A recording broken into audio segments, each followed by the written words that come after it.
قوم کو, یہ قوم جس جوڑنے والی قوم, یہ قوم ایسے نہیں نکلے کہ آپ بیٹھے رہیں گے اور ان کو پمپ کرنا پڑے گا. عمران خان جو یہ 50 جلسے کر رہا ہے, یوٹیوبرز کے ساتھ بیٹھ رہا ہے, ٹک ٹاکرز, اس بندے نے کسی ٹک ٹاکر کو بھی نہیں چھوڑا بات کرنے کے لیے. وہ مختلف پیجز کے اوپر جا رہا ہے, انٹرویوز دے رہا ہے, وہاں بیٹھے میں مطلب جھکتے ہیں. اور وہ جو کہتے ہیں نا ہنسی مذاق کرنے والے جو یوٹیوبرز ہیں جن کا سیاست سے کوئی تعلق نہیں, ان کے ساتھ بیٹھ کے گفتگو کر رہا ہے. وہ گنجی سویگ جو ہے جنید اکرم کے ساتھ بیٹھا ہوا ہے, وہاں پہ جا کے وہ گفتگو کر رہا ہے ان کے ساتھ, 1.5-2 گھنٹے کی پوڈ کاسٹ کر رہا ہے ان کے ساتھ, اور اس میں باتیں ہو رہی ہیں, ڈسکشنز ہو رہی ہیں. کیا ہم لوگ یہ چیز کرنے کے لیے تیار ہیں؟ کہ اگر ہیں بھی تو کیسے کریں گے؟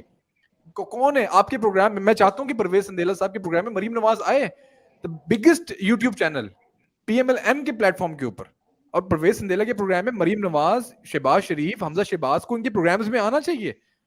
مجھے بتائیں 1,15,000 سبسکرائبرز کا چینل کون سا ہے اس وقت پی ایم ایل این کے پاس؟ زیرو. کوئی بھی پی ایم ایل این کے اپنے چینل اتنے بڑے نہیں ہیں, تو ہم کیا یوٹیلائز نہیں کر سکتے؟ اگر صدیق جان اگر انٹرویو دے, صدیق جان اور پرویز سندیلا کا لیول میچ کر سکتے ہیں آپ یار؟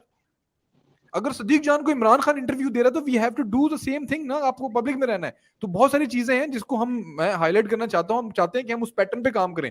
عمران خان کی جو کامیابیاں ہیں اس کو کم از کم سیکھ سکتے ہیں اپنے دشمن کی چالوں سے. دشمن اگر کچھ چل رہا ہے تو آپ آبزرو کرو کہ وہ کیا چل رہا ہے, کیا ہم اس کو کاؤنٹر کر رہے ہیں, کیا ہمارا پیادہ ان کے پیادے کے سامنے برابر کھڑا ہوا ہے.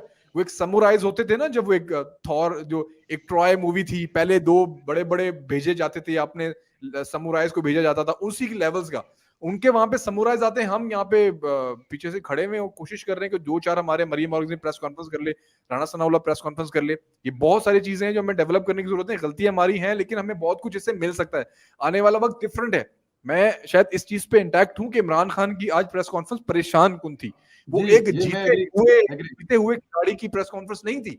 اینڈ ہی نوز, اس نے جس پہ تیر چلائے ہیں ندیم انجم صاحب پہ, جو ہم کلیئرلی بات کر چکے ہیں, وہ بہت سنگین ہے.